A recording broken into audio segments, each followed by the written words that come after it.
నమస్తే, welcome to news ట్రీలైట్. నేను శ్రీలత. బులెటిన్ల ముందుగా హెడ్లైన్స్ చూద్దాం. ఈ నెల 21 నుంచి తెలంగాణలో 10వ తరగతి పరీక్షలు ప్రారంభం. పకడ్బందీగా ఏర్పాట్లు చేసిన విద్యాశాఖ అధికారులు.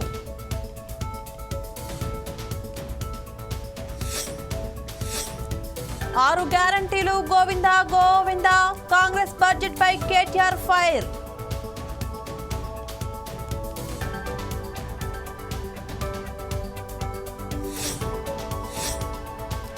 తెలంగాణ హైకోర్టులో ఊరట, రేవంత్ రెడ్డిపై కేసు కొట్టివేత.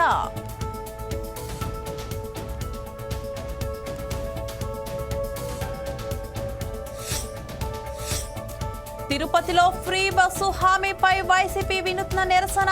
టికెట్ అడిగితే చంద్రబాబు వీడియో చూపించిన నేతలు.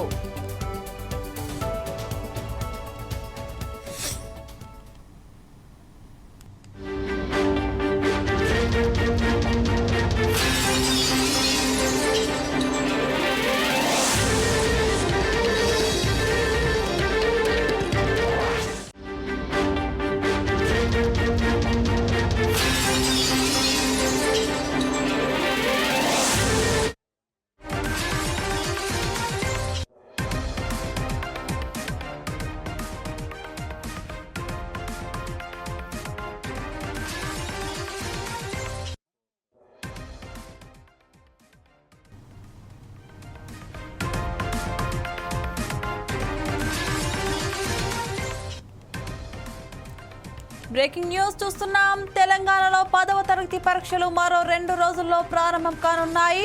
రాష్ట్ర వ్యాప్తంగా ఈ నెల 21వ తేదీ నుంచి ఏప్రిల్ 4 వరకు జరగనున్న ఈ పరీక్షలకు 5,09,403 మంది విద్యార్థులు హాజరు కానున్నారు. 2,650 పరీక్షా కేంద్రాలను బోర్డ్ ఆఫ్ సెకండరీ స్కూల్ ఏర్పాటు చేసింది. ఉదయం 9:30 నుంచి మధ్యాహ్నం 12:30 వరకు పరీక్షలు నిర్వహించనున్నారు. ఈ పరీక్షలకు సంబంధించిన హాల్ టికెట్స్ ను అధికారులు విడుదల చేశారు.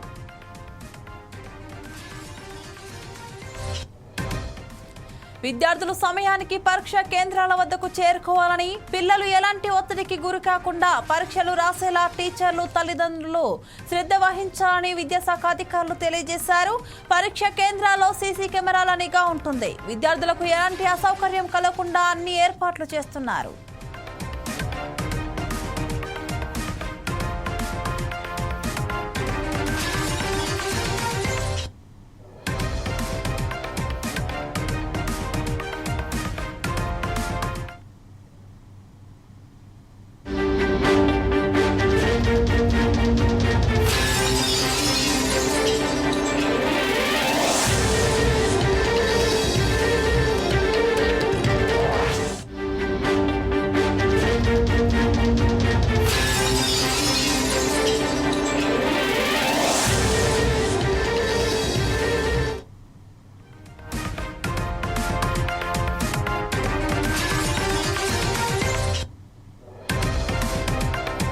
మరో బ్రేకింగ్ న్యూస్ చూస్తున్నాం. తెలంగాణ ముఖ్యమంత్రి రేవంత్ రెడ్డికి హైకోర్టులో ఊరట లభించింది.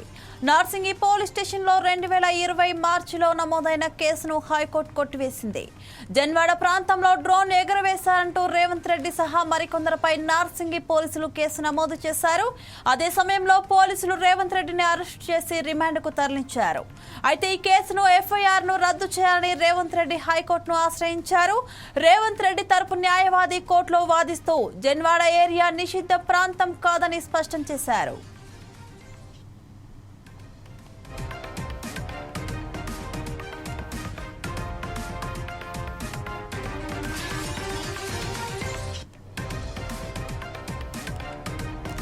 తెలంగాణ ముఖ్యమంత్రి రేవంత్ రెడ్డికి హైకోర్టులో ఊరట లభించింది. నార్సింగి పోలీస్ స్టేషన్లో 2020 మార్చిలో నమోదైన కేసును హైకోర్టు కొట్టివేసింది. జన్వాడ ప్రాంతంలో డ్రోన్ ఎగురవేశారంటూ రేవంత్ రెడ్డి సహా మరికొందరిపై నార్సింగి పోలీసులు కేసు నమోదు చేశారు. అదే సమయంలో పోలీసులు రేవంత్ రెడ్డిని అరెస్ట్ చేసి రిమాండ్కు తరలించారు. అయితే ఈ కేసును ఎఫ్ఐఆర్ ను రద్దు చేయాలని రేవంత్ రెడ్డి హైకోర్టును ఆశ్రయించారు. రేవంత్ రెడ్డి తరపు న్యాయవాది కోర్టులో వాదిస్తూ జన్వాడ ఏరియా నిషిద్ధ ప్రాంతం కాదని స్పష్టం చేశారు.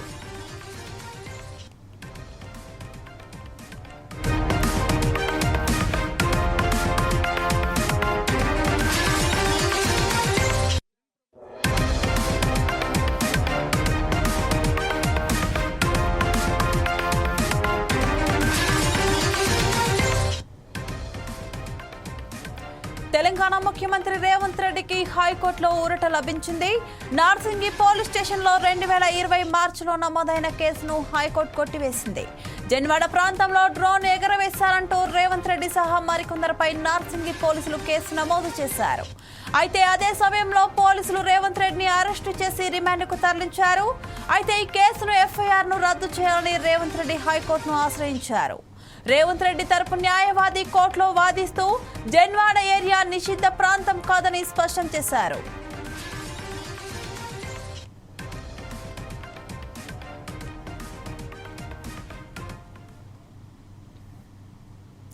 తెలంగాణ బడ్జెట్ 2025పై బీఆర్ఎస్ వర్కింగ్ ప్రెసిడెంట్ కేటీఆర్ తీవ్ర విమర్శలు గుప్పించారు. ఇది పేద ప్రజల కష్టాలు తీర్చే బడ్జెట్ కాదని, ఢిల్లీకి మూటలు పంపే బడ్జెట్ అంటూ ఆరోపించారు. కాంగ్రెస్ ప్రభుత్వం ఇవాళ 2025-26 ఆర్థిక సంవత్సరానికి సంబంధించి బడ్జెట్ ను ప్రవేశపెట్టింది. ఈ సందర్భంగా కేటీఆర్ మాట్లాడుతూ ఎన్నికల ప్రచార సమయంలో ఇచ్చిన 6 గ్యారంటీలు ఇక గోవిందా గోవిందా అంటూ ఎద్దేవా చేశారు. స్విగ్గీ, జొమాటో ఇతర యాప్స్ ద్వారా ఫుడ్ డెలివరీ చేసే బాయ్స్ కు గిగ్ వర్కర్స్ బోర్డు పెడతామని చెప్పి మోసం చేశారని మండిపడ్డారు.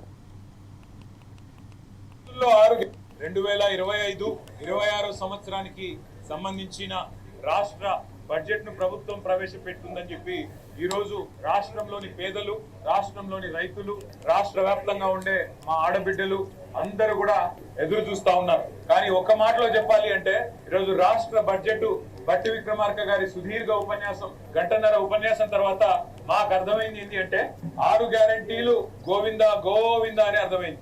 6 గ్యారంటీలు మర్చిపోయినారు, తిలోదకాలు ఇచ్చినారు, 100 రోజుల్లో 6 గ్యారంటీలు అనే మాట ఇవాళ పాతర వేసినారు అనే మాట స్పష్టంగా అర్థమైంది. ఈ మాట నేను ఎందుకంటా ఉన్నా అంటే ఈ రోజు రాష్ట్ర ప్రభుత్వం ప్రవేశపెట్టిన 2వ బడ్జెట్, వారు అధికారంలోకి వచ్చిన తర్వాత డిసెంబర్ 2023లో ఇది 2వ బడ్జెట్ వారు ప్రవేశపెట్టింది. ఈ 2వ బడ్జెట్ చూసిన తర్వాత రాష్ట్ర వ్యాప్తంగా ఉండే మహిళలు 2500 రూపాయలు 100 రోజుల్లో ఇస్తామని చెప్పి ఏ హామీ ఇచ్చైతే మహిళల ఓట్లు వేయించుకొని గెలిచినారో వారందరూ కూడా ఇవాళ పూర్తి స్థాయిలో హతాశులైపోయిన పరిస్థితి. అదే విధంగా రాష్ట్రంలోని పెద్ద మనుషులు 4000 రూపాయల పెన్షన్ 100 రోజుల్లో వస్తుందని ఎదురు చూసిన వారందరికి కూడా ఈ రోజు దాదాపు 500 రోజుల తర్వాత గోవిందా గోవిందా 4000 పెన్షన్ అనేది అర్థమైపోయిన పరిస్థితి. ఇంకొక మాటలో చెప్పాలి అంటే ఈ బడ్జెట్ లో ఇచ్చిన అంకెలు చూస్తే 420 హామీలు 420 హామీలు ఏవైతే కాంగ్రెస్ పార్టీ ఇచ్చి అధికారంలోకి వచ్చిందో ఒక్క హామీ గురించి కూడా ఈరోజు ప్రస్తావించలేదు. అదే మాదిరిగా చెప్పారు వీళ్ళు స్విగ్గీ, జొమాటో, అదే విధంగా ఇంకా ఇతర ఏవైతే ఈ చిన్న చిన్న యాప్స్ ఉంటాయో వాటి ద్వారా మన ఇళ్లలోకి వచ్చి ఫుడ్ డెలివరీ చేసే అబ్బాయిలు వాళ్ళు ఎవరైతే ఉంటారో వాళ్ళందరికీ గిగ్ వర్కర్స్ బోర్డు పెడతాము అని మాట ఇచ్చారు. ఆనాడు రాహుల్ గాంధీ గారు స్వయంగా చెప్పారు. దాని మాట కూడా ఈరోజు లేదు. 2025-26 సంవత్సరానికి సంబంధించిన రాష్ట్ర బడ్జెట్ ను ప్రభుత్వం ప్రవేశపెట్టిందని చెప్పి ఈ రోజు రాష్ట్రంలోని పేదలు, రాష్ట్రంలోని రైతులు, రాష్ట్ర వ్యాప్తంగా ఉండే మా ఆడబిడ్డలు అందరూ కూడా ఎదురు చూస్తా ఉన్నారు. కానీ ఒక మాటలో చెప్పాలి అంటే ఈరోజు రాష్ట్ర బడ్జెట్ బట్టి విక్రమార్క గారి సుదీర్ఘ ఉపన్యాసం, గంటన్నర ఉపన్యాసం తర్వాత మాకు అర్థమైంది ఏంటి అంటే 6 గ్యారంటీలు గోవిందా గోవిందా అని అర్థమైంది. 6 గ్యారంటీలు మర్చిపోయినారు, తిలోదక. తెలంగాణ అసెంబ్లీలో ఆర్థిక శాఖ మంత్రి మల్లు భట్టి విక్రమార్క 2025-26 వార్షిక బడ్జెట్ ను ప్రవేశపెట్టారు. 2024-25 ఆర్థిక సంవత్సరంలో ప్రస్తుత ధరల ప్రకారం తెలంగాణ తలసరి ఆదాయం 3,79,750 రూపాయలు కాగా వృద్ధి రేటు 9.6% ఉందని ఆర్థిక శాఖ మంత్రి తెలిపారు. దేశ తలసరి ఆదాయం 2,55,079 రూపాయలు కాగా వృద్ధి రేటు 8.8% ఉందని అన్నారు. వేగంగా వస్తున్న మార్పుల ప్రభావాన్ని సమర్థవంతంగా ఎదుర్కొంటూ తెలంగాణ ఆర్థిక వ్యవస్థ స్థిరమైన వృద్ధిని సాధిస్తుంది. 2024-25 ఆర్థిక సంవత్సరంలో తెలంగాణ స్థూల రాష్ట్ర ఉత్పత్తి ప్రస్తుత ధరల ప్రకారం 16,12,579 కోట్ల రూపాయలు. గత సంవత్సరంతో పోలిస్తే వృద్ధి రేటు 10.1% నమోదైంది. ఇదే సమయంలో దేశ జీడిపి 3,31,03,215 కోట్ల రూపాయలు కాగా వృద్ధి రేటు 9.9% ఉంది. 2024-25 ఆర్థిక సంవత్సరంలో ప్రస్తుత ధరల ప్రకారం రాష్ట్ర తలసరి ఆదాయం 3,79,751 రూపాయలు కాగా వృద్ధి రేటు 9.6%. దేశ తలసరి ఆదాయం 2,05,579 రూపాయలు కాగా వృద్ధి రేటు 8.8%.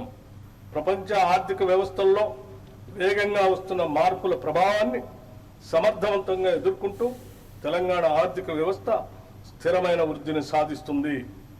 2024-25 ఆర్థిక సంవత్సరంలో తెలంగాణ స్థూల రాష్ట్ర ఉత్పత్తి ప్రస్తుత ధరల ప్రకారం 16,12,579 కోట్ల రూపాయలు. గత సంవత్సరంతో పోలిస్తే వృద్ధి రేటు 10.1%గా నమోదైంది. ఇదే సమయంలో దేశ జీడిపి 3,31,03,215 కోట్ల రూపాయలు కాగా వృద్ధి రేటు 9.9%గా ఉంది. 2024-25 ఆర్థిక సంవత్సరంలో ప్రస్తుత ధరల ప్రకారం రాష్ట్ర తలసరి ఆదాయం 3,79,751 రూపాయలు కాగా వృద్ధి రేటు 9.6%. దేశ తలసరి ఆదాయం 2,05,579 రూపాయలు కాగా వృద్ధి రేటు 8.8%. ప్రపంచ ఆర్థిక వ్యవస్థల్లో వేగంగా వస్తున్న మార్పుల ప్రభావాన్ని సమర్థవంతంగా ఎదుర్కొంటూ తెలంగాణ ఆర్థిక వ్యవస్థ స్థిరమైన వృద్ధిని సాధిస్తుంది. 2024-25 ఆర్థిక సంవత్సరంలో తెలంగాణ స్థూల రాష్ట్ర ఉత్పత్తి ప్రస్తుత ధరల ప్రకారం 16,12,579 కోట్ల రూపాయలు. గత సంవత్సరంతో పోలిస్తే వృద్ధి రేటు 10.1%గా నమోదైంది. ఇదే సమయంలో దేశ జీడిపి 3,31,03,215 కోట్ల రూపాయలు కాగా వృద్ధి రేటు 9.9%గా ఉంది. 2024-25 ఆర్థిక సంవత్సరంలో ప్రస్తుత ధరల ప్రకారం రాష్ట్ర తలసరి ఆదాయం 3,79,751 రూపాయలు కాగా వృద్ధి రేటు 9.6%. దేశ తలసరి ఆదాయం 2,05,500. తెలంగాణ బడ్జెట్లో ప్రవచనాలు ఎక్కువ పైసలు తక్కువ ఉన్నాయని బీఆర్ఎస్ ఎమ్మెల్సీ కల్వకుంట్ల కవిత అన్నారు. చెప్పిన మాటలే చెప్పడం తప్ప అందులో ఎలాంటి నిజాలు లేవన్నారు. ప్రభుత్వం కట్టిన అప్పు 30,000 కోట్ల రూపాయలు మాత్రమే, కానీ 1,40,000 కోట్లు అప్పు కట్టినామని సీఎం రేవంత్ రెడ్డి చెబుతున్నారని ఆరోపించారు. రాష్ట్రం ఏర్పడినప్పటి నుంచి 4,37,000 కోట్ల రూపాయలు అప్పు ఉంది, కానీ 7 లక్షల కోట్లు అప్పు అని కేసీఆర్ ప్రభుత్వంపై నిందలు వేశారని మండిపడ్డారు. బడ్జెట్ బుక్ లో కాంగ్రెస్ ప్రభుత్వం చెప్పినవన్నీ అబద్ధాలని తేలిందని తెలిపారు.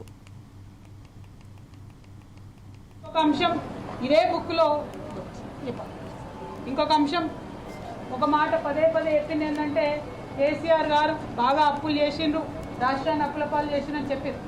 అబద్ధం అని చెప్పి మేము పదే పదే నిరూపిస్తున్నాం. మళ్ళీ ఇది ఈ రోజు ఇచ్చినటువంటి ఈ పుస్తకం, ఇందులో వాళ్ళే నిరూపించుకుంటూ తెలంగాణ రాష్ట్రం ఏర్పడ్డప్పటి నుంచి ఈ రోజు వరకు జరిగినటువంటి అప్పు 4,37,000 కోట్లని మరి ప్రభుత్వమే ఇచ్చింది.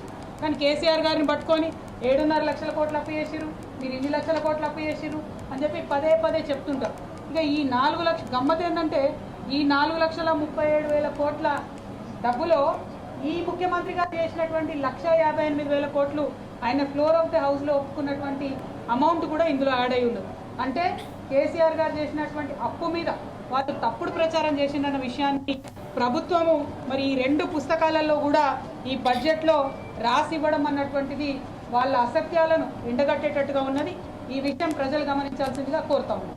ఇంకొక అంశం ఇదే బుక్లో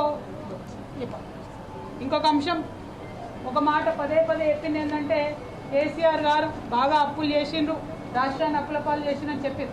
అబద్ధం అని చెప్పి మేము పదే పదే నిరూపిస్తున్నాం. మళ్ళీ ఇది ఈ రోజు ఇచ్చినటువంటి ఈ పుస్తకం, ఇందులో వాళ్ళే నిరూపించుకుంటూ తెలంగాణ రాష్ట్రం ఏర్పడ్డప్పటి నుంచి ఈ రోజు వరకు జరిగినటువంటి అప్పు 4,37,000 కోట్లని మరి ప్రభుత్వమే ఇచ్చింది. కానీ కేసీఆర్ గారిని పట్టుకొని 7.5 లక్షల కోట్లు అప్పు చేసిరు, మీరు 2 లక్షల కోట్లు అప్పు చేసిరు అని చెప్పి పదే పదే చెప్తుంటారు.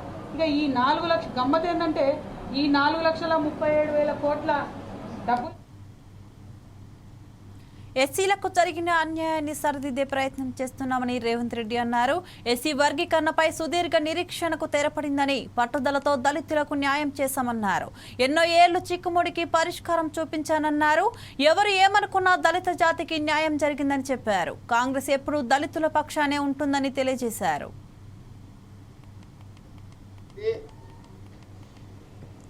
ఎవరికి వ్యతిరేకం కాదు, మీకు జరిగిన అన్యాయాన్ని సరిదిద్దే ప్రయత్నం ఇది. ఈ సరిదిద్దే ప్రయత్నం చట్టపరంగా న్యాయపరంగా సుప్రీంకోర్టు నుంచి మొదలు పెడితే 1 మ్యాన్ కమిషన్ వరకు మీ పట్ల సానుభూతితో ఉండడం, ప్రధానంగా కాంగ్రెస్ పార్టీ రాహుల్ గాంధీ గారు ఎట్టి పరిస్థితుల్లో చేయాలన్న ఆలోచన ఉండడం, దాన్ని వేగంగా నేనున్నా కాబట్టి మీకు అమలు చేసిన.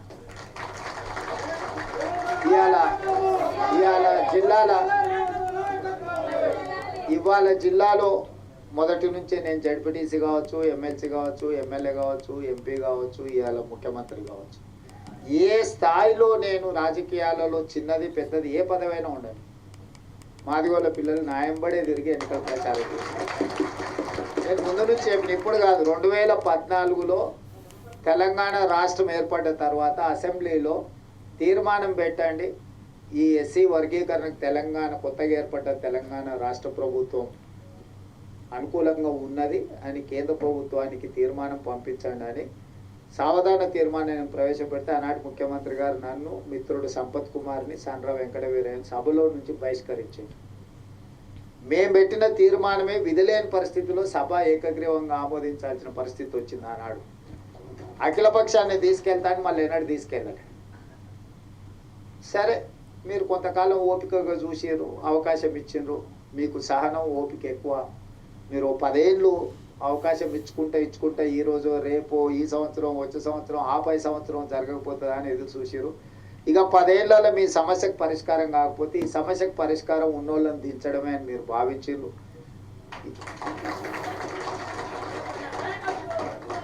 మీరు అవకాశం ఇస్తే మొదటి సంవత్సరంలోనే సుప్రీంకోర్టులో జడ్జిమెంట్ వచ్చిన, సుప్రీంకోర్టులో కేసులు సంవత్సరాల కొద్ది వాయిదా పడుతుంటే నేను అయిన తర్వాత దామన్నని పిలిచిన, మన ఎమ్మెల్యేలు అందరిని పిలిచిన.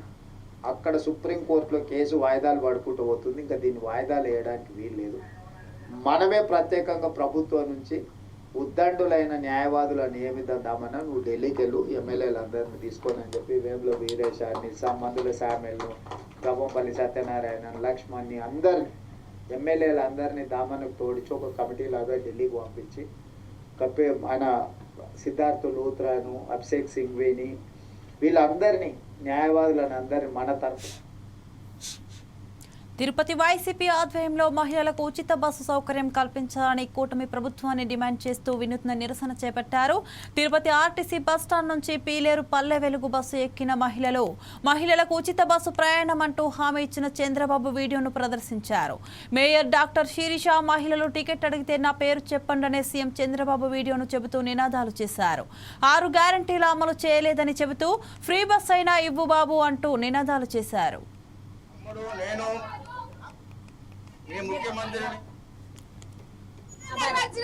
ప్రతిసారి ఎలక్షన్లలో అబద్ధాలు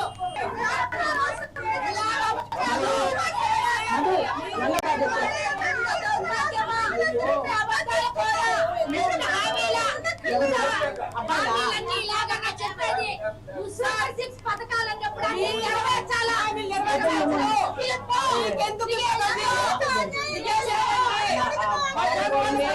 చంద్రబాబు నాయుడు గారు మీకు ఉచితంగా ప్రయాణాలు ఇస్తాము, బస్సులో టికెట్ అడగరు, అడిగితే నా ఈ వీడియో చూపించండి అని చెప్పారు.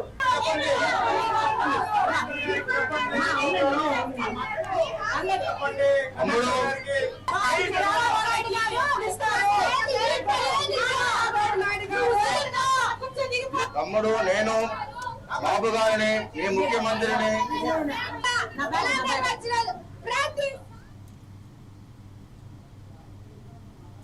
తిరుపతి వైసీపీ ఆధ్వర్యంలో మహిళలకు ఉచిత బస్సు సౌకర్యం కల్పించాలని కూటమి ప్రభుత్వాన్ని డిమాండ్ చేస్తూ వినూత్న నిరసన చేపట్టారు. తిరుపతి ఆర్టీసీ బస్టాండ్ నుంచి పీలేరు పల్లె వెలుగు బస్సు ఎక్కిన మహిళలకు ఉచిత బస్సు ప్రయాణం అంటూ హామీ ఇచ్చిన చంద్రబాబు వీడియోను ప్రదర్శించారు. మేయర్ డాక్టర్ శిరీష మహిళలు టికెట్ అడిగితే నా పేరు చెప్పండి సీఎం చంద్రబాబు వీడియోను చెబుతూ నినాదాలు చేశారు. 6 గ్యారంటీలు అమలు చేయలేదని చెబుతూ ఫ్రీ బస్ అయినా ఇవ్వు బాబు అంటూ నినాదాలు చేశారు. నా ఈ వీడియో చూపించండి అని చెప్పారు.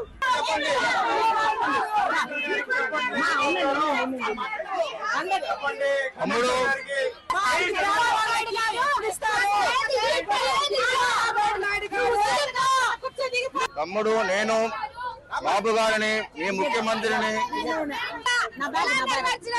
ప్రతిసారి ఎలక్షన్లలో తమ్ముడు అబద్ధాలు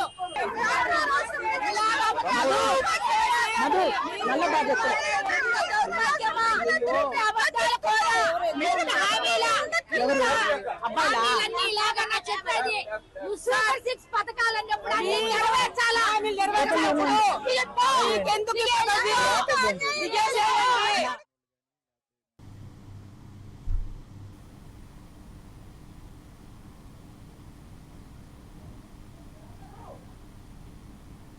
కుత్బుల్లాపూర్ సర్కిల్ కార్యాలయం ముందు ఎన్యూమరేటర్లు ధర్నా నిర్వహించారు. సర్వేలో పాల్గొని పనిచేసిన తమకు వేతనాలు ఇవ్వకుండా నిర్లక్ష్యం వహిస్తున్నారని ఆందోళన చేపట్టారు. డిప్యూటీ కమిషనర్ బయటకు రావాలని నినాదాలు చేశారు.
వైఎస్ జగన్ కు మరో షాక్ తగిలింది. వైసీపీ సీనియర్ నేత ఎమ్మెల్సీ మర్రి రాజశేఖర్ ఆ పార్టీకి మండల సభ్యత్వానికి రాజీనామా చేశారు. శాసనమండలి చైర్మన్ కొయ్యే మోషన్ రాజును కలిసి రాజీనామా పత్రాన్ని అందజేశారు. తన రాజీనామాను వెంటనే ఆమోదించాలని మండలి చైర్మన్ ను కోరారు. వైసీపీకి రాజీనామా చేసిన ఆయన త్వరలో తెలుగుదేశం గూటికి చేరనున్నట్లు తెలుస్తోంది.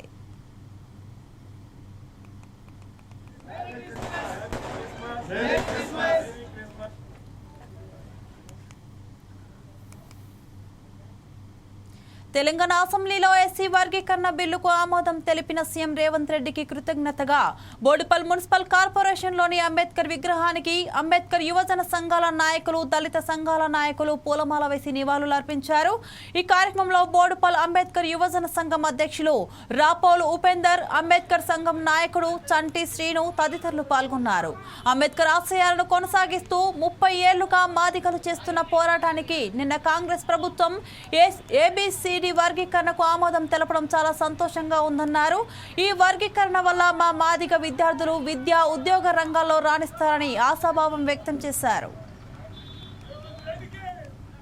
ఈరోజు మాకు దళితులకు అందగా మాదిగలకు స్వతంత్రం వచ్చిన రోజుగా భావిస్తున్నాము.